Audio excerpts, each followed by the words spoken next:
ሰላም የተከበራችሁ ኢትዮጵያ እንዴት ናችሁ? ማቲያስ ነኝ። አይኤፍኤስ በሚል ተከታታይ የማቀርብላችሁ 106ኛው ቪዲዮ ነው። ዛሬ ፈረንጆቹ ቀን ዲሴምበር 10 ነው። እንግዲህ ለእኔ ለመንደርደር እንዲመቸኝ ዝም ብዬ ከኋላ ትንሽ ተነስቼ ወደፊት ልምጣ። እያደረግን ያለነው ወይም የምንመለከተው ቪዲዮ ማለት የምንመለከተው ዶክመንት የሚያደርገው ነገር ምንድን ነው? የኢትዮጵያ ታክስ ቱ ጂዲፒ ሬሾ ለምን ቀነሰ ብሎ ጥናት እያደረገ ነው። እንግዲህ ያንን ጥናት ሲያደርግ መፍትሄ ፍለጋ የሄደበት መንገድ ለምን እያንዳንዱን ታክስ አናጠናውም ማለት ታክስ ቱ ጂዲፒ ሬሾ ጠቅላላ ነው። ታክስ ለምን እያንዳንዱን ታክስ በዝርዝር አናጠናውም ነው። እንግዲህ እያንዳንዱን ታክስ በዝርዝር ለማጥናት በሚሄድበት ጊዜ መጀመሪያ ያደረጉት ቫትን ያዩት። ቫት ለምን ቀነሰ? ዊዝሆልዲንግ ስለቀነሰ ነው፣ የመንግስት ኢንቨስትመንት ስለቀነሰ ነው፣ ወዘተ ወዘተ እነሱን አንስተው መጡ።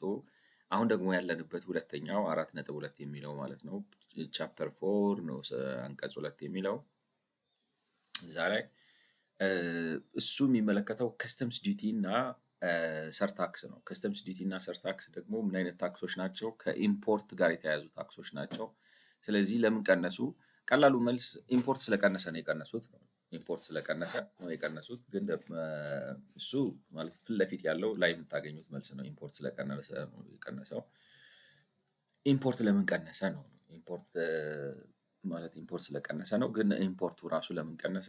እንግዲህ አንደኛው ስትራክቸራል ፕሮብለም ነው። ስትራክቸራል ፕሮብለም ነው ማለት መንግስት ነው በጣም ኢንቨስተር ነበር በኢትዮጵያ ውስጥ ከፍተኛ የካፒታል ኢንቨስትመንት እና ለፋብሪካ ግብዓት የሚሆኑ ኢንዱስትሪያል ኢምፖርቶች ላይ ኢምፖርት የማድረግ ከፍተኛ ስራ ሲሰራ የነበረው መንግስት ነው። መንግስት ደግሞ እንግዲህ የዕዳ ጫና በዛበት እና ያንን አቆመ ማለት ቀንሰው ጋፕ አደረገው። ከዛ የተነሳ ኢምፖርት ቀነሰ። ኢምፖርት እንትን ደግሞ ከስተም ዲቲ እና ሰርታክስ ደግሞ ከኢምፖርት የሚመነጩ ስለሆነ አብረው ቀነሱ ነው። ግን ያ ብቻውን ምክንያት አይደለም። ከዛ ጋር አብሮ ለምሳሌ የውጭ ምንዛሪ በገበያ ሳይሆን በፖሊሲ የሚወሰን መሆኑ የራሱ ተጽዕኖ አሳድሯል። እሱ እንደገና ደግሞ የፎሬን ከረንሲ እጥረት ስላለም ሰው የሚፈልገውን የሚያክል ማለት ሰው ገንዘብ ኖሯችሁም እንግዲህ በኢትዮጵያ ባለው ተጨባጭ ሁኔታ ገንዘብ ኖሯችሁም በገንዘባችሁ ልክ ኢምፖርት ማድረግ አትችሉም እና እሱም የራሱን ተጽዕኖ አሳድሯል ነው። ወዘተ እነሱ ነገሮች እያሉ መጡና አሁን እዚህ ጋር እንግዲህ የደረስንበት ምንድነው? አንደር ኢንቮይሲንግ የሚባልም ነገር አለ። አንደር ኢንቮይስ አድርገው ሰዎች ሪፖርት ያደርጋሉ ነው። ለምንድነው አንደር ኢንቮይስ የሚያደርጉት? አንደኛ ግብር ለመቀነስ ነው። ለምሳሌ በ10,000 $ የምታስገቡትን እቃ አይ እኔ ማስገባው በ4,000 $ ነው ብላችሁ ካላችሁ ከስተምስ ዲቲ እና ሰርታክሱ ሲሰራ የሚሰራው በዛ በ4,000 $ ላይ ነው እንጂ እቃው በተገዛበት በእውነተኛው ዋጋ በ10,000 $ አይሆንም። ስለዚህ እንትን ይቀንስላችኋል ነው። የሰርታክስ እና ከስተም ዲቲ ይቀንሳል። ለሱ ነው። ሌላው እንደገና ደግሞ እንትንም አለው ነው። አንዳንዴ የውጭ ምንዛሬ እጥረት ከፍተኛ እጥረት ስላለና ነጋዴዎች በሚፈልጉት መጠን የውጭ ምንዛሬ ስለማያገኙ የተፈቀደላቸው 5,000 $ ቢሆንም የገዙ ላይክ ነው እቃ በርካሽ አገኘው ብለው በርካሽ ያላገኙትን እቃ በውድ ያስገቡታል። ግን ሌላውን ዶላር ማለት የዶላር ምንጭ ለመደበቅ ነው አንዱ አንደር ኢንቮይስ የሚደረገው። አንደር ኢንቮይስ ማለት ዋጋው ከተጠቀመጠበት ማለት ኢምፖርት የሚደረገው ነገር ካለው ዋጋ በታች እቃውን አስመጣው ብሎ ደረሰኝ ማዘጋጀት ማለት ነው። እቃው በ10,000 $ መጥቶ ሳለ አይ እኔ እቃውን ያስመጣሁት በ4,000 $ ነው ማለት ነው። ለምንድነው እንደዚህ አይነት ነገር ውስጥ የሚገቡት ነው? አንዱ እንግዲህ እንዳልነው ታክሱን ለማምለጥ ነው። እሱም ካልሆነ አንዳንድ ጊዜ ታክሱንም ለማምለጥ ስለፈለጉ ብቻ ሳይሆን በሀገሪቱ ውስጥ ከፍተኛ የዶላር እጥረት ስላለ የዶላር እጥረቱን ለማለፍ ሲሉ ምን ያደርጋሉ? የውሸት ያመጣሉ ማለት ነው። እና እንዴት አድርገው ይከፍሉታል ለሰውየው? ምንድነው አንደር ዘ ቴብል ኦር ዩዚንግ ባክዶር ማለት የተለያዩ መንገዶች አሉ። የውጭ ምንዛሪ ከሀገር ውስጥ አስወጥታችሁ የምትከፍሉበት የተለያየ ህገ ወጥ የሆነ መንገድ ምናምን አለ። እንደዛ አድርገው ይከፍሉታል ማለት ነው። ስለዚህ አንደር ኢንቮይስ በእንደዚህ በሁለት ምክንያት ያደርጋሉ። አንደኛው ታክስ ለማጭበርበር ነው። አንደኛው ዶላር የማግኘት ችግር ስላለ ከተፈቀደላቸው ዶላር በላይ እቃ ይገዙና ክፍያውን ግን በሌላ መልኩ ይከፍሉታል። በኦፊሻሉ ዝም ብሎ ትንሹን ዋጋ ከፍለው ያስመጣሉ። እሱን ያደርጋሉ ነው።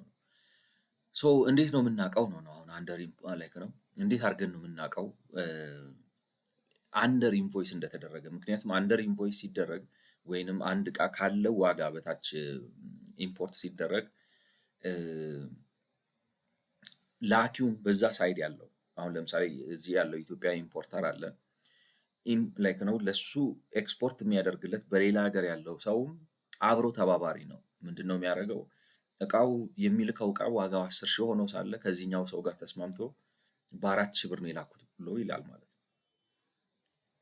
ስለዚህ እንደዚህ ስለሚያደርጉ እንዴት ነው የምናውቀው? ሃው ዱ ዊ ፋይንድ አውት? እንግዲህ የመጡበት ማለት የሰጡን መልስ ሁለት ነው። አንደኛው ኮምትሬድ ዳታቤዝን በመጠቀም ነው ላይክ ነው ኮምትሬድ ላይክ ነው ኢምፖርት ጋፕ የሚባል ነገር አለ። እሱን በመጠቀም ነው። ኢምፖርት ጋፑን እንዴት አድርገን እናውቀዋለን? ላይክ ነው ኢምፖርት ጋፕ እና ላይክ ነው ኢምፖርት ጋፕ እናደርጋለን ነው ኢምፖርት ጋፕ እንዴት ይታወቃል ነው። ኢምፖርት ጋፕ እንግዲህ ሁለት መንገድ እንጠቀማለን። አንደኛው ለኢትዮጵያ ኤክስፖርት ያደረጉትን ሀገራት በሙሉ ሄደን ኤክስፖርት ያደረጉት ሰዎች ኤክስፖርት ያደረጉት ነገር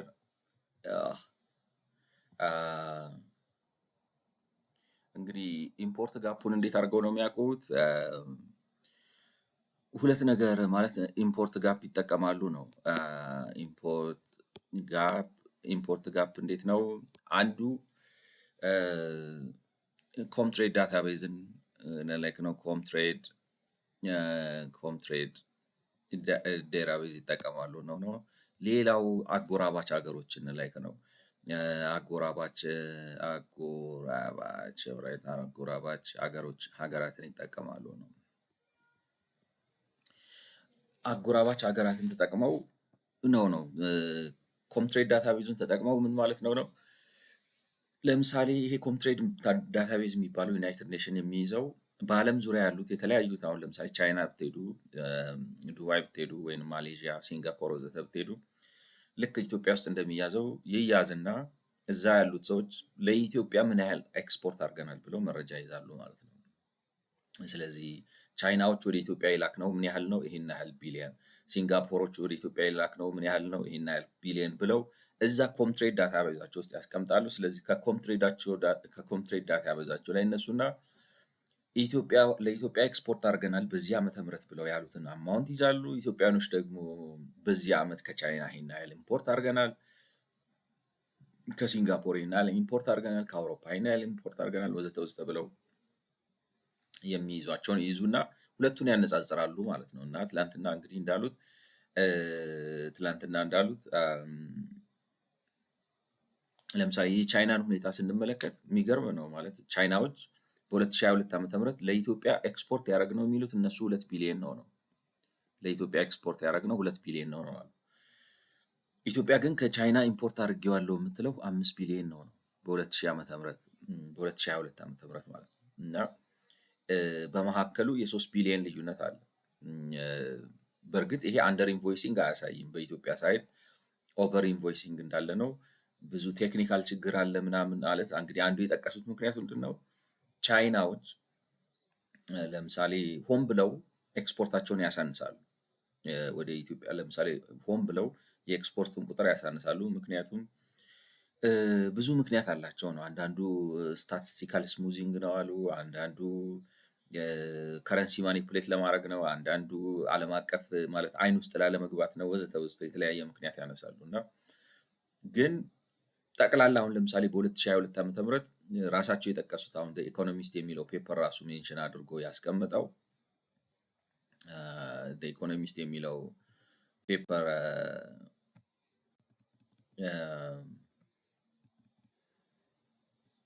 እዚህ ጋር ይሄ ማለት ነው። ይሄን አሁን ሄዳችሁ ብታዩት ያለው 270 ቢሊዮን ላይክ ነው ኢስ ቻይና ኢንቨስቲንግ ኢትስ ኦን ኤክስፖርት ሰክሰስ ይላል። ቻይና የራሷን ኩኪ ያስቸገረን ቻይና ኤክስፖርቷን አሳንሳ እየተናገረች ነው ወይ የሚል ነገር ይጠይቃቸዋል። እና ቻይና ኤክስፖርቷን አሳንሳ እየተናገረች ነው ወይ ብሎ ይጠይቃችሁና እንግዲህ ፔፐሩ እነሱም እንደሚሉት በኋላ ላይም ቻት ጂፒቲ እንዳለው ቢያንስ ቻይና አሁን ለምሳሌ በ2022 ዓ.ም ኤክስፖርት አክቹዋሊ ካደረገችው 230 ቢሊየን ቀንሳ ነው ኤክስፖርት አድርጌያለሁ ብላ የምትለው ማለት ነው። 230 ቢሊየን ቀንሳ 230 ቢሊዮን በጣም ትንሽ ነው። ምክንያቱም ቻይና በዚህ ዓመተ ምህረት ማለት በ2022 ዓመተ ምህረት ዝም ብላችሁ አሁን እዚህ ጋር ላይክ ነው ቶታል ኤክስፖርት ኦፍ ቻይና ቶታል ኤክስፖርት ኦፍ ቻይና ራይት 2022 ብላችሁ ብትጠይቁ የምታገኙት ኢን ትሪሊየንስ ኦፍ ዶላርስ ነው። ማለት በአማካይ 3.5 ላይክ ነው 3.5 ትሪሊየን ዶላር ነው ኤክስፖርት ያደረጉት ማለት ነው ቻይና በአማካይ ማለት ነው። ይሄ የራሻን ጂዲፒ 2 እጥፍ ማለት ነው በአማካይ ኤክስፖርት ያደረጉት እና ይህንን አሁን 270 ቢሊየን ብላችሁ ላይክ ነው እስቲ ይሄኛው በዚህኛው በአዲሱ ኮምፒውተር ካልኩሌተሩ ወካለው ማለት ነው።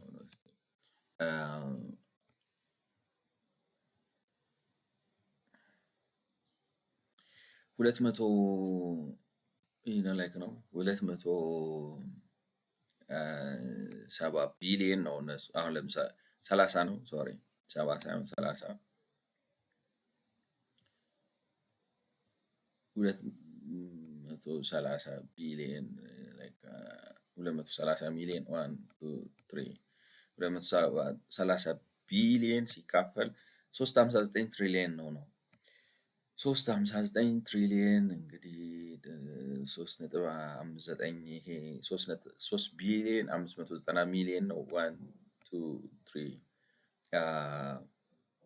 ራይት ኢትስ ኢኳል ቱ ላይክ ነው ታይምስ 100 አድርጉት ይሄንን ማለት ነው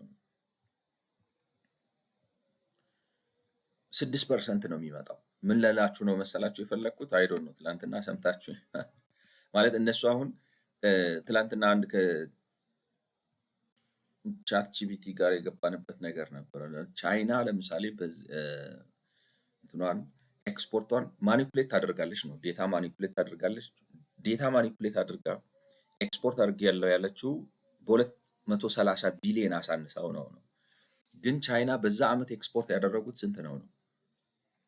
ወደ 3.59 አይደለም ቶታል 3.59 ትሪሊየን ነው። በትሪሊየን ነው ኤክስፖርት ያደረጉት። ስለዚህ 270 ቢሊየን መቀነሳቸው በጣም ኢንሲግኒፊካንት ነው። ወይንም አሁን እኔ እዚህ ጋር በሰራሁት ካልኩሌሽን መሰረት ወደ 6% አካባቢ የሚመጣ ነገር ዌራስ ግን እዚህ ጋር የተጠቀሰው ቁጥር የሚያሳየው ኢትዮጵያ ውስጥ ኢትዮጵያን በተመለከተ እነሱ ላይክ ነው ኢትዮጵያን በተመለከተ ቻይናዎች አንደር ሪፖርት ያደርጋሉ። አዎ 270 ቢሊየን አድርገዋል ከቶታሉ ሲታይ ማለት ነው። ከቶታሉ ሲታይ 270 ቢሊየን አንደር ሪፖርት አድርገዋል። ያን 270 ግን ወስዳችሁ ብታዩት ከጠቅላላ ከቻይና ኤክስፖርት አኳያ ስታዩት የቻይና ኤክስፖርት 6% ቢበዛ 7% ነው።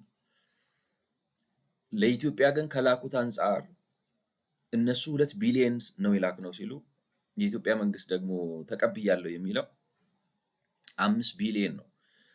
በኢትዮጵያ በቻይና 2 ቢሊየን እና በኢትዮጵያ 5 ቢሊየን መካከል ምን ያህል ልዩነት አለ ማለት ነው? የ150% ልዩነት አለ። እና እኔ ይሄን ኦቨር ኢንቮይሲንግ ነው ካልተባለ ምን ሊባል እንደሚችል አላውቅም። 150% ልዩነት አለ። ይሄ ኬዙ ኦቨር ኢንቮይሲንግ ነው የሚል እምነት ነው ያለኝ። ለምን ወደዚህ እንደመጣው ዝርዝሩ ይጠፋብኝ ማለት ነው። ግን ሜን ፖይንት ኢዝ ስለዚህ ኮምትሬድ ዳታቤዙን ይጠቀማሉ። ላይክ ነው በኮምትሬድ ዳታቤዙ ሄደው ሲያዩት የኢትዮጵያ የሚለው ኮምትሬድ እንግዲህ ደጋግመን እንዳልነው አንዱ ላይክ ነው የዩናይትድ ኔሽን ዴታቤዝ ነው ማለት ነው። ዩናይትድ ኔሽን ዴታቤዝ በዓለም ላይ ያሉ 200 ሀገራት ኢምፖርት እና ኤክስፖርት የሚያደርጉትን ነገር በሙሉ መዝግበው ይሰጡታል።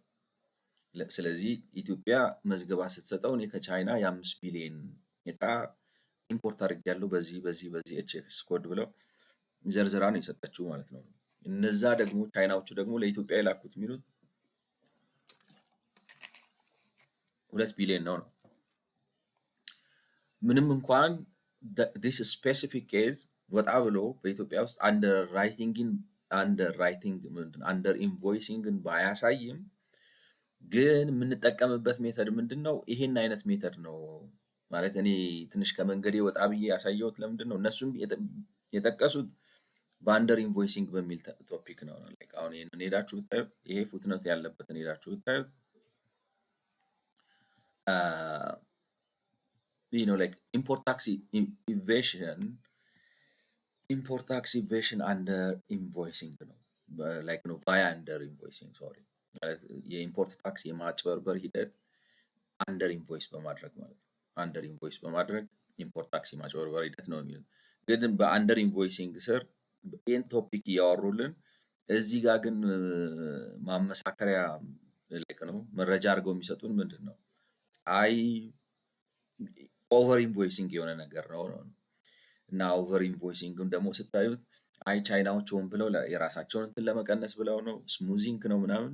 የ150% ልዩነት ግን በቢሊየን ዶላር በሚቆጠር ደረጃ ላይክ ነው። እነዚያ 2 ቢሊዮን ሲሉ እነዚህ 5 ቢሊዮን የሚሉበት ማለት ቻይናዎቹ 2 ቢሊዮን ሲሉ የኢትዮጵያ ከስተምስ ከቻይና የተቀበልኩት 5 ቢሊዮን ነው የሚልበት እንደዚህ አይነት ዲስፓሪቲ ቴክኒካል ነው ምናምን ነው ቢባል እኔ ሴንስ አይሰጠኝም ነው የምላችሁ። ማለት ላይክ ነው ኤፍኦ ማለት አሁን ቻይናዎቹ ኤፍኦቢ ነው የሚመዘግቡት ብንል እና ኢትዮጵያኖቹ ደግሞ ሲአይኤፍ ነው የሚመዘግቡት ብንል እሱንም ፋክተሪን ብናደርገው የቻይናን ስሙዚንግን ሆን ብለው የማጭበርበር ምናምን ብትደማምሩት እንደው ቢበዛ 30% 20% እንጂ እንደዚህ 150% ጋፕ መፈጠሩ ጥያቄ የሚፈጥር ነው።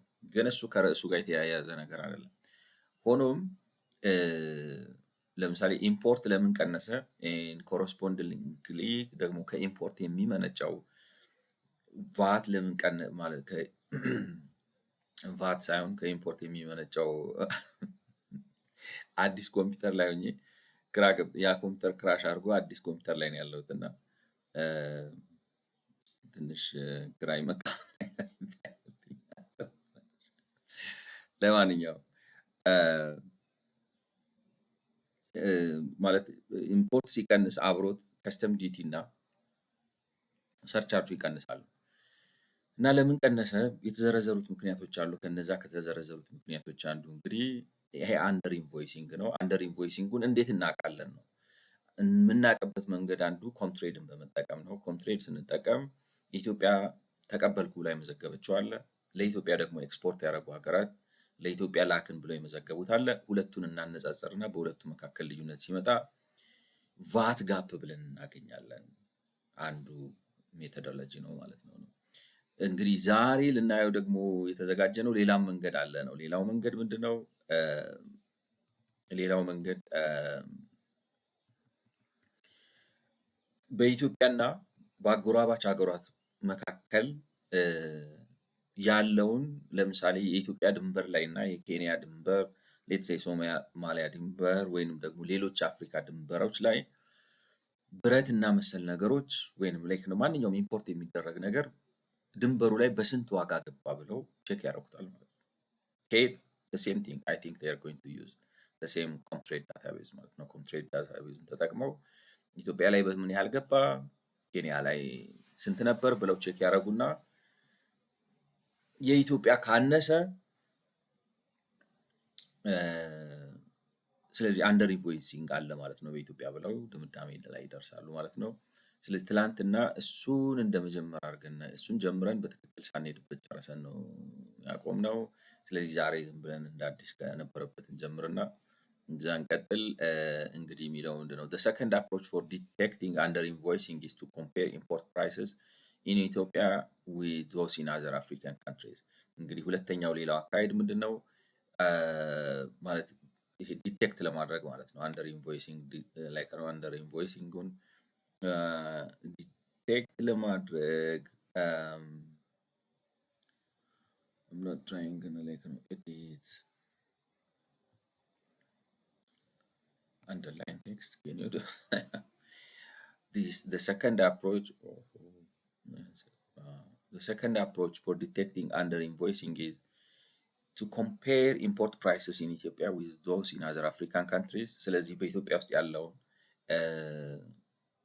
ውስጥ ያለውን ወደብ ላይ ልክ ወይም የኢትዮጵያ ድንበር ላይ እቃዎቹ ሲደርሱ ያላቸውን ዋጋ ከሌሎቹ የአፍሪካ ሀገሮች ጋር ማነጻጸር ሌላው በኢትዮጵያ ውስጥ አንደር ኢንቮይሲንግ አለ ወይ ብላችሁ የምታውቁበት መንገድ ነው ማለት ነው። The key methodological issue here is that prices for imports are at the commodity level. For example, we know the average price of imported steel in a given month, or the average price of imported wheat, or the price of imported aircraft parts, but we need to aggregate these individual prices over the thousands of types of imported products. አሁን እንግዲህ እነሱ የቸገራቸው ማለት ይሄን ላይክ ነው ይህን አሰራር ለመጠቀም ችግር አለብን ነው የሚሉት። እንግዲህ ችግሩ ዝርዝር ዴታ ነው ያለው ማለት አት ኮሞዲቲ ሌቭል ነው ያለው እና ያን ኮሞዲቲ ሌቭል ያሉ በታውዘንድስ የሚቆጠሩ ነገሮች አግሪጌት ማድረግ አሉ። እኔ እንግዲህ እንዳልኳችሁ በእጃቸው ነው በእጃችሁ እየቆጠራችሁ ነው የአግሪጌት የምታደርጉ። ነጠላ ጥለት ጥለት አስመሰላችሁ በዳታ ቤዝ አይደለም ወይ የሚሰራው ነው ሀሳብ። እኛ ምንድነው ሜቶዶሎጂካል ኢሹ ላይክ ነው ሲመዘገብ ምናልባት እንትን አግሪጌት ለማድረግ የሚያስቸግረው ምንድነው መሰላችሁ? አሁን ለምሳሌ አንድ ሰው እቃውን ዝም ብሎ ካታጎሪ ሲሰጥ በእጁ እየጻፈ ደስ እንዳለው እዛ ጋር የሚቀመጠው ሰው እንዴት ልበላችሁ በአማርኛ እንኳን ስትጽፉ ጠዋትና ጠዋት ይለያያል። አሁን ቴክስት ፕሮሰሲንግ ምናምን የሚያስቸግረው ምንድን ነው? ጠዋት ብትሉ ኦልራይት ጠዋት እንደዚህም ይጻፋል፣ ጠዋት እንደዚህም ይጻፋል እና በኮምፒውተር ሰርች ስታደርጉ ኦፍኮርስ እንደዚህ ላይ ነው እንዴት ልበላችሁ ብዙ ቴክስት ፕሮሰሲንግ ሜካኒዝምስ አሉ የምታጠሩበት ማለት ነው። ግን አስቸጋሪ ነው በጣም የዳታቤዝ ፕሮፌሽናል ምናምን ላልሆነ ሰው ጠዋትና ጠዋትን አንዳንዱ እንደዚህ የስፔሊንግ እንደዚህ ልዩነት እየፈጠረ ምናምን እንደፈለገ ታይፕ አድርጎ በኋላ ላይ እናንተ አግሪጌት ለማድረግ ለምሳሌ ጠዋት እቃው የገባው ለምሳሌ ነው ብላችሁ እቃው የገባው ጠዋት ነው፣ እቃው የገባው ጥዋት ነው ምናምን እያለ ሰው ሊጽፍ ይችላል የሚያስገባው። አንዳንዱ እንዲያውም ማለዳ ሊለም ይችላል ላይክ ነው ማለዳ ምናምን እያለ ሊጽፍ ይችላል። እንደዛ አድርጎ ሲጽፍ ሊያስቸግራችሁ ይችላል። እንደዚህ በሚሆንበት ጊዜ አግሪጌት ለማድረግ ሊያስቸግር ይችላል። ካልሆነ ግን ይህ ነው ላይክ ነው እቃዎቹን ስታስገቧቸው አሁን እንደዚህ ብዬ ያስቀመጥኩት ለምንድን ነው የእቃው ዝርዝር ላይ ስትሄዱ ምን አይነት እቃ ለምሳሌ እንዴት ካታጎራይዝ ስታደርጉ በተለይ በኤችኤስ ኮድ ምናምን የምታስገቡት ከሆነ እና ቀን ስፔሲፋይ አድርጋችሁ ታስገቡ ምናምን ከሆነ በጣም ቀላል ነው። አንድ ኤሌመንተሪ ጁኒየር የሆነ የዳታቤዝ ክለርክ አግሪጌት አድርገው ሊያወጣው ይችላል። እነሱ ግን እንግዲህ ያስቸግራል ምናምን እያሉ ነው። እኔ ማስቸገሩ አልታየኝም ቱ ቢ ኦነስት። እና ምንድን ነው በእጃችሁ ነው አንድ ሁለት እያላችሁ የምትቆጥሩት ለማለት ነው። with or like no we know the average price of imported steel in a given month or the average price of imported wheat or the price of imported aircraft, but we need to aggregate these individual prices over thousands of types of imported products. So what like ነው የዳታቤዝ ኤሌክትሮኒክ የመሆን ጥቅሙ ምንድን ነው? ላይክ ነው እነዚህን ሀስሎቻችሁን በሙሉ አጥርቶ እናንተ በፈለጋ ላይክ ነው እንዴት ልበላችሁ ይሄ ዶንኪ ወርክ የሚባለውን ነገር እሱ እንዲሰራላችሁ ነው ጥቅልል አድርጎ አምጥቶ ያስቀምጥላችኋል። እና እኔ ሜቶዶሎጂካል ኢሹ ሆኖ አላየሁትም ኤክሰፕት ዳት የዳታ ማለት እንትን ዳታቤዝ ላይ የሚያስቸግራችሁ ዴታ ክሊኒንግ የሚባለው ነገር ነው። ሲገባ መረጃው መጀመሪያ ሲገባ በትክክል መግባት አለበት ማለት በኋላ ላይ ፕሮሰስ ልታደርጉት በምትፈልጉት እንዳልኳችሁ አሁን ጠዋት ምናምን እያለ ሰው እንዳሻው የሚዘበራረቀ ስፔሊንግ ምናምን የሚያዘበራረቅ ከሆነ ጠዋት የገቡትን ስጠኝ ስትሉት ጠዋት ማለት ነው ወይስ ጠዋት ነው የሚለው ኮምፒውተሩ አያውቅም። ላይክ ወይንም ደግሞ እንትኑን ማወቅ አለባችሁ ስንት አይነት የጠዋት አጻጻፍ እንዳለ ጠዋት ምናምን ብሏችሁ ብዙ መዘርዘር አለባችሁ። እና እንደሱ አይነት ነገሮች አስቸጋሪ ሊያደርጉት ይችላሉ። ግን ዴታው ሲገባ ክሊን በሆነ መልኩ እንዲገባ መጀመሪያ ማለት ይሄ ለነገሩ አትፈርዱባቸውም ዋን ታይም ጃብ ስለሆነ ማለት ነው። እንደዛ አድርገው ስፔሲፋይ ካደረጉት እኔ ብዙ የሚያስቸግር አይመስለኝም። ማለት ታውዘንድስ ለምን ሚሊየን አይሆንም ነው ናቸው አይደለም ታውዘንድ። For the Ethiopian import price index, we use an index similar to that used for the consumer price index, which weighs each commodity according to its import relative to total imports for Ethiopia. Like, import index, price index, I wish ይህን ነገር ዲሳይፈር ብናደርገው ማነው ስሙ እንግዲህ ሚስተር ኮፓይሎት ጋር እንሂድና give us new. All right, in this text, in this text, what could be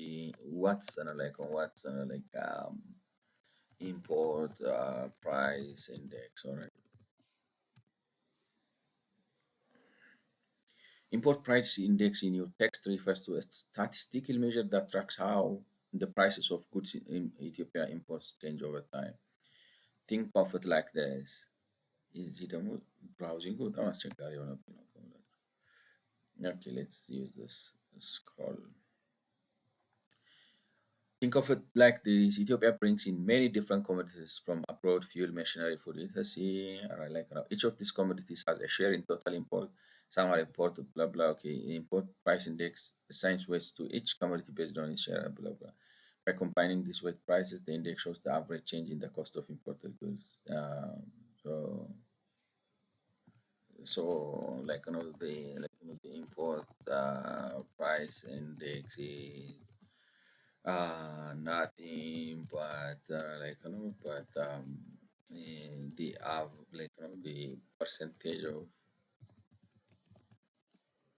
each category, each import category, commodity. Not quite. So what is it then? The import price index isn't just the percentage of each import category. The percentage or weights are only part of the construction. Here is the distinction. The weights each commodity share of the total import, e.g. fuel might be 30%, machinery 20, food 10. This percentage tells how important each category is in Ethiopia's overall import basket. The index itself tracks how the prices of these commodities change over time, combining them using weights. All right, so the formula, okay. Sum of price times, the important quantity. Sum of price, so the formula looks like this: simplified last pair type index. I think there is a specific economics mathematics አለ መሰለኝ. Anyway,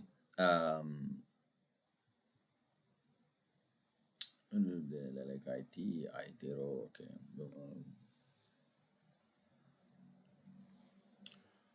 ኦኬ የሆነ ግልጽ ያለ ነገር ባላገኝም ሴንሱን ያገኘሁት ይመስለኛል። For the Ethiopian import price, we use an index similar to that used for consumer price index, which weighs each commodity according to its import relative to the import for Ethiopia. All right. እንግዲህ ፕራይሱን ከፐርሰንቴጁ ጋር የሚያያይዝ ኢንዴክስ ተጠቀምን አይነት ነገር ነው የሚለው። አሁን እሱ ላይ ነው ኮፓይለት አሁን እዚህ ጋር እንደሚለው ለምሳሌ እንትን ልታስገቡ ትችላላችሁ። ኢምፖርትድ ጉድስ ኖ ኳይት ኦልራይት። ለምሳሌ እቃ ስታስገቡ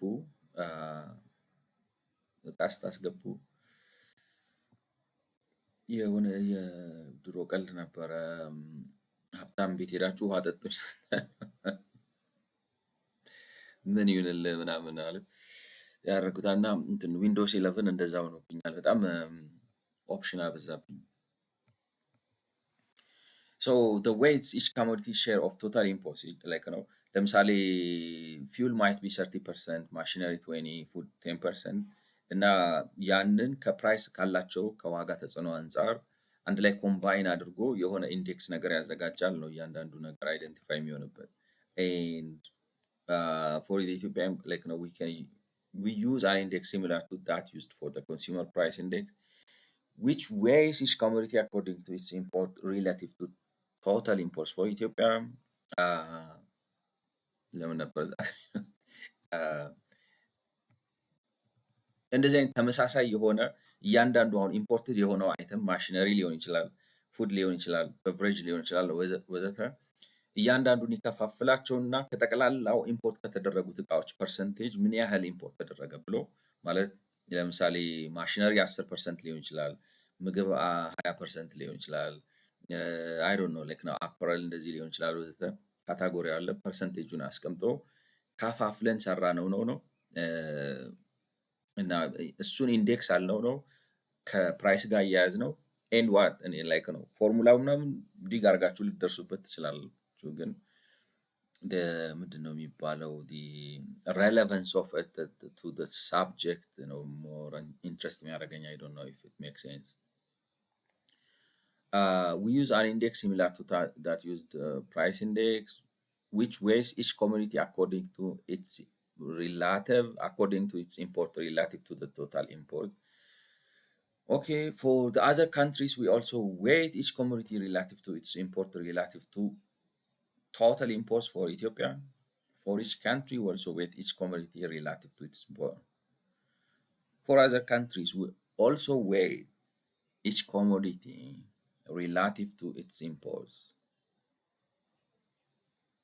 relative to total imports for Ethiopia.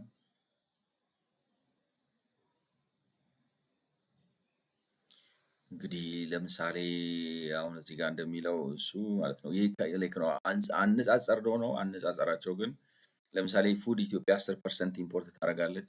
ሌትስ ሴይ ኬንያ 15% ኢምፖርት ታደርጋለች ከራሷ ከቶታል ኢምፖርት አንጻር ኬንያ ኢምፖርት የምታደርገው 15% ነው፣ ኢትዮጵያ 10% ታደርጋለች።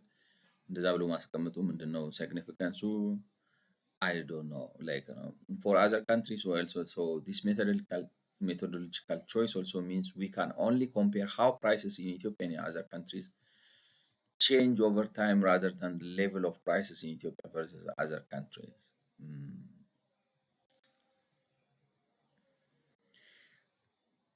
I think እንግዲህ ይህን ሁሉ ያሉበትን ምክንያት የመጨረሻው ነው። What do they mean by the level of prices is the most important question, I guess. Like what could the level of prices in the above text could mean?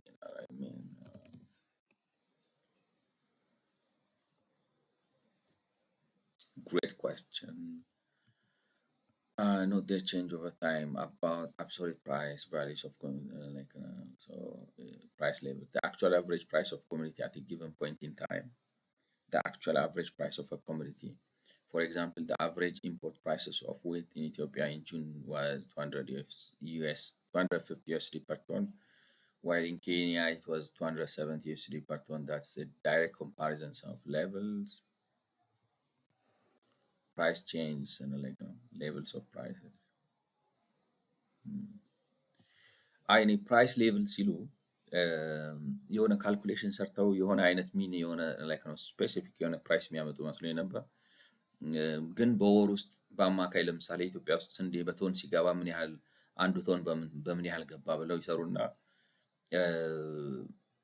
ስለዚህ ላይክ ነው ዳይሬክት ፕራይስ ሳይሆን በወር ውስጥ ያለውን አማካይ ፕራይስ ነው ማለት ነው።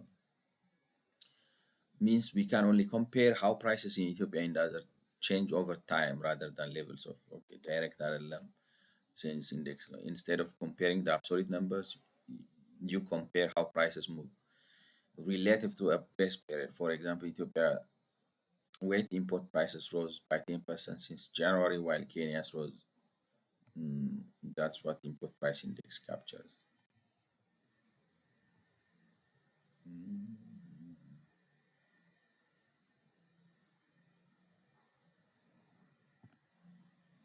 Okay. To be honest, I'm a little bit honest. Again, the thing is,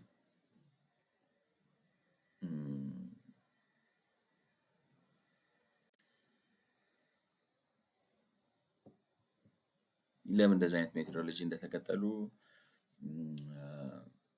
ማለት እኔ እንደተረዳሁት አንደርስታንድ ካረኩት በትክክል ያደረግነው ለምሳሌ በሰኔ ወር 2000 አሁን ያለንበት ስንት ነው 2025 ሰኔ ላይ ኬንያ ስንዴ ማለት ነው። ኬንያ ስንዴ በቶን $250 አስገባች።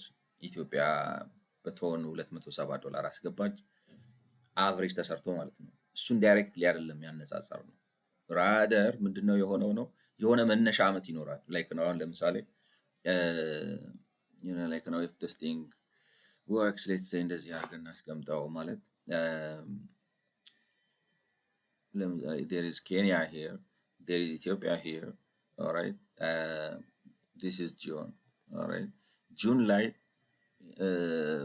250 ነው ኬንያ ያስገባችው፣ ኢትዮጵያ 270 ነው ያስገባችው።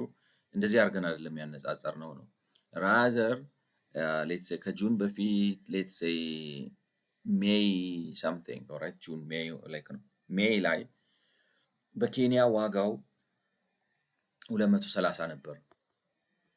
በኢትዮጵያ አይ ቲንክ ይታያቸዋል እንትኑ ላይክ ነው ዋተር ማርኩ ከቨር በኬንያ ላይክ ነው ሜይ ላይ 230 ነበር ኦልራይት 230 ነበር። ኢትዮጵያ ላይ ሌትስ ሴይ 260 ነበር ዋሬቨር ኦልራይት 260 ነበር። ስለዚህ የሚያረጉት ምንድነው ኬንያ ከ230 ተነስቶ 250 ገብቷል ነው። ስለዚህ አሁን ለምሳሌ ስንት ነው 20 በ250 ብታካፍሉት፣ ምክንያቱም በ250 እና በ230 መካከል ያለው ልዩነት ስንት ነው 20 ሲካፈል 230 ማለት ነው 8% ምናምን የጨመረው ነው። ኢትዮጵያ 260 ላይክ ነው በ10 እና ላይክ ነው 8% ነው በኬንያ የጨመረው። በኢትዮጵያ ደግሞ 10 ሲካፈል 260 ስታረጉት 3% ነው የጨመረው ነው። ራንደምሊ ነው ብላችሁ እና የምናነጻጽረው ይሄንን ሬት ኦፍ ቼንጁን ነው እንጂ ዳይሬክትሊ ቫልዩ ቱ ቫልዩ አይደለም ኮምፔር የምናደርገው። አማካኝ ዋጋው በኬንያ 250 በኢትዮጵያ 270 ነበር። ስለዚህ ለምሳሌ እንደዚህ ሆኖ ከቀረበ በኢትዮጵያ ማለት በኬንያ አንደር ኢንቮይሲንግ አለ ማለት ነው። ከቀያየራችሁት ደግሞ በኢትዮጵያ ላይ ነው እንዴት ልበላችሁ ይሄንን ኬንያ ማረግ ትተን ኢትዮጵያ ብናረገውና ይሄኛውን ኢትዮጵያ ማረግ ትተን ይሄን ኬንያ ብናረገው እና ኢትዮጵያ 250 ሲሆን ኬንያ 270 ከሆነ በቶን ስንዴው ላይክ ነው አንደር ኢንቮይሲንግ አለ ማለት ነው በኢትዮጵያ። ቀጥታ እንደዚህ አይነት ኮምፓሪዝን አይደለም የተጠቀምነው፣ ራዘር ሬት ኦፍ ቼንጁን ነው የተጠቀምነው ነው። ኤንድ አይ ዶንት ኖ ላይክ ነው ሜቢ ዴታው እንደዛ እንድናረግ ብቻ ነው እንጂ የሚፈቅድልን ቀጥታ ቫልዩ ቱ ቫልዩ ወይንም ፕራይስ ሌቭል ቱ ፕራይስ ሌቭል ኮምፔር ማድረግ እንድናረግ አይፈቅድልንም። የዴታው ችግር ነው እንጂ ቴክኒካሊ ችግር ስለሆነ አይመስለኝም ነው ሀሳቤ ግልጽ ከሆነ ማለት ነው። መረጃው የምናገኘው መረጃ ቀጥታ ዋጋ ለዋጋ ንጽጽር እንድናረግ አይፈቅድልንም። ራዘር የሚፈቅድልን የሬት የለውጡን እንትን ነው ዲዛይን ኮምፓሪዝን ነው የተጠቀምነው ሚሉ ነው እንደምታው የሚሰጠው ማለት ነው። እና እንግዲህ ያን ካሉ በኋላ import tax evasion via under invoicing had substantially increased in Ethiopia relative to other African countries. We would expect the price growth of imports to be lower in Ethiopia than in other African countries. If import ስለዚህ ሐሳቡ ምንድነው በኢትዮጵያ under like if import tax evasion, did I say that? If import tax evasion via under invoicing had substantially increased in Ethiopia relative to other African countries, we would expect the price growth of imports to be lower in Ethiopia than in other African countries. ስለዚህ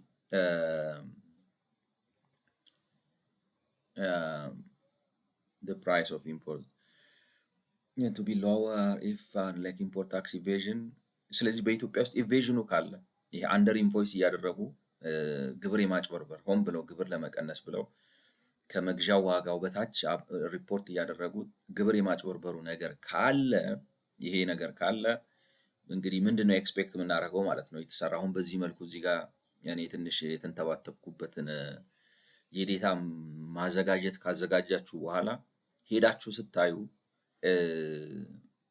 ምን አይነት ነገር ነው ኤክስፔክት የምታደርጉት ማለት ነው የኤክስፔክት የኢምፖርት ፕራይስ አጨማመር ማለት እንዳልኳችሁ በሬት ኦፍ ቼንጁ ነው የምናነጻጽረው ነው የሚለው ሪል አሌክ ነው ፕራይስ ሌቭል ቱ ፕራይስ ሌቭል ሳይሆን ሬት ኦፍ ቼንጅ ከወር ወር ለምሳሌ ከወር ወር ከመንፈቅ መንፈቅ ወዘተ ምን ያህል ፕራይሱን ኢንክሪዝ አደረገ ነው፣ በሬት ነው የምናነጻጽረው። ስለዚህ ኢትዮጵያ ውስጥ የግብር ማጭበርበር ካለ የሚታየው ነገር ምንድን ነው ማለት ነው ኢትዮጵያ ውስጥ ከሌሎቹ የአፍሪካ አጎራባች ሀገራት ወይም ከሰሃራ በታች ካሉ የአፍሪካ ሀገራት አንጻር ሲነጻጸር የኢምፖርት ዋጋው አጨማመሩ ቀስ እያለ ነው ማለት ነው። የሌሎቹ ከፍ ከፍ እያለ ነው የሚጨምረው።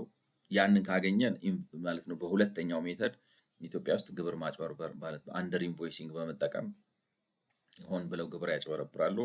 ያን ስለሚያደርጉ እንግዲህ ከስተም ዲቲው እና ሰርታክሱ ቀንሷል ማለት እንችላለን ነው የሚሉት ነው። ስለዚህ ፊገር 417 shows that this it doesn't appear to be the case.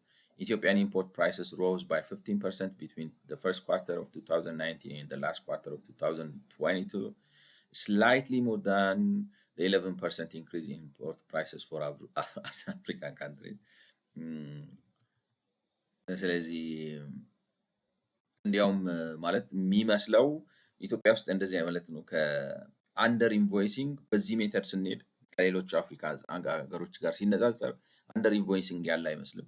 ምክንያቱም ከ2019 ኳርተር ዋን እዚህ ጋር እንግዲህ የመጀመሪያው ሩብ ዓመት አንስቶ ማለት ነው የመጀመሪያው ሩብ ዓመት አንስቶ 2019 የመጀመሪያው ዓመት አንስቶ እስከ 2022 የመጨረሻው ሩብ ዓመት ማለት ነው። በኳርተር ስትከፋፍሉት የመጨረሻው ሩብ ዓመት ማለት ነው። እስከዛ ድረስ በአማካይ ሲታይ የኢትዮጵያ በ15% ጨምሯል። የነሱ ግን በ11% ነው የጨመረው። ስለዚህ እንዲያውም ኢትዮጵያ ትሻላለች ነው። ስለዚህ ከሌሎቹ አፍሪካ አንፃር ሲታይ ምናልባት እነሱ ራሳቸው አንደር ኢንቮይስ አድርገው ይሆናል እንጂ ሲነጻጸር ከሌላው የአፍሪካ ሀገር አንፃር የኢትዮጵያ በላይ ነው የጨመረ አይመስልም ነው። ራይት እንደዛ ነው ያሉት። Ethiopian import prices rose by 15% more ማለት more in the first quarter of 2019 and the last quarter of 2020 በዛ በነበረው ጊዜ ውስጥ like 15% between the first quarter of 2019 and the last quarter of 2022, slightly more than the 11% increase in import prices for other African countries. ስለዚህ በዚህ ሜቶዶሎጂ ስንሄድ ኢትዮጵያ ጨረበረች like under invoicing ኢትዮጵያ ውስጥ ከሌሎቹ አፍሪካ አንፃር የለም ነው። An important limitation of this method is that it can only detect import tax evasion through undervaluation if the trader understates the value but not the volume in kilograms or liter, but not the volume of the product. ቮሊዩም ምንድነው? በመጠን ደረጃ ሳይቀንስ ማለት ዋጋ ብቻ ከቀነሰ ነው የሚይዘው ነው የዚህ ሜተድ። በቮሊዩም ከቀነሰ ግን ሊያዝ አይቻልም ነው። እኔ ምንድነው የሚሰሩት ነው ጉምሩኮች ማለት I don't know እንግዲህ we understand that the Ethiopian Customs Commission risk management system classifies importers into risk categories and only those classified as low risk have their goods released without further checks on import weights, making it more difficult for importers to under-report the volume rather than the value of the product. ስለዚህ like ነው ቼክ አድርጎ ነው የሚያስገባው ነው። I mean እኔ ጉምሩኬን ካልሰራ ምን ሊሰራ ነው like ነው አማውንት ቮሊዩም ቼክ ካላረገ ነው ብሏል። 100 ኪሎ ብሎ 50 የሚያስገባ ከሆነ ቼክ ማድረግ የለበትም ያልከውን ነው ያመጣው ምናምን ብሎ ማየት አለበት ነው። እና በኢትዮጵያ ውስጥ ማለት ሎው ሪስክ የሚላቸውን ብቻ ለቆ ነው የሚለቀው ነው። የኢትዮጵያ እንግዲህ ይሰራል ስራውን ጉምሩክ ሎው ሪስክ የሚላቸውን ብቻ ይለቅና ሌሎቹን like ነው ስክሩቲናይዝ ያደርጋል፣ ይበረብራል። ስለዚህ ሪስኩ በጣም ዝቅተኛ ነው በኢትዮጵያ እንደዚህ የሆነው ነገር ነው።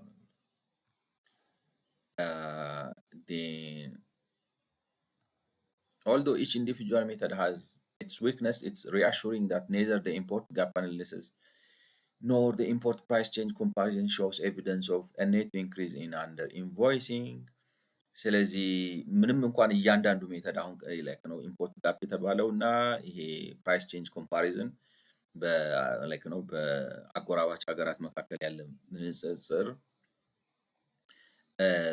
የየራሳቸው ሁለቱም የየራሳቸው ዊክነስ ቢኖራቸውም ግን ኤቪደንስ የለም ነው። በኢትዮጵያ ውስጥ የጨመረ አንደር ኢንቮይሲንግ አይስተዋልም ነው።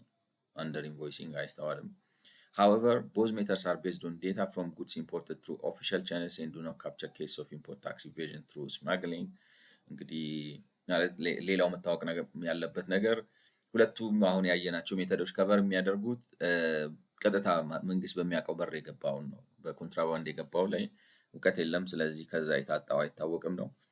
ኦብቪየስሊ ነው የምላችሁ፣ ግን ኤስቲሜት መደረግ ነበረበት ብዬ አስባለሁ። አይመስላችሁም? ማለት እንዴት ልበላችሁ፣ ኮንትሮባንድ ምን ያህል እየጎዳን ነው በኢኮኖሚ ላይ የሆነ ሪሰርቸር ለምን እንደማያጠና እና ቢያንስ እንደው ለመመረቂያ ምናምን ምናምን ላይክ ነው አንተ ትመረቃለህ። We cannot rule on whether an increase in smuggling has contributed to the fall in official value of reporting imports. ስመግሊንግ ተጽዕኖ አሳድሮ እንደነበር እና እንዳልነበረ መወሰን አንችልም ነው የሚለው።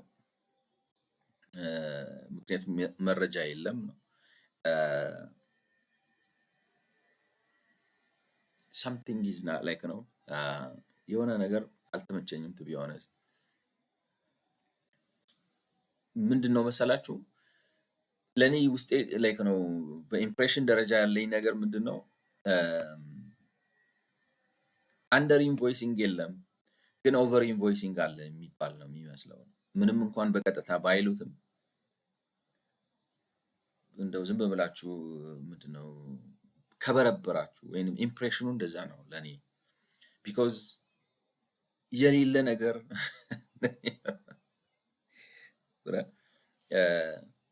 ይህን ሁሉ ሰዓት አታጠፋም። ይህን ሁሉ ጊዜ አጥፍተ ማለት አንደር ኢንቮይሲንግ ተጠቅመው ኢትዮጵያኖች ኢምፖርት ቀንሰዋል ወይ?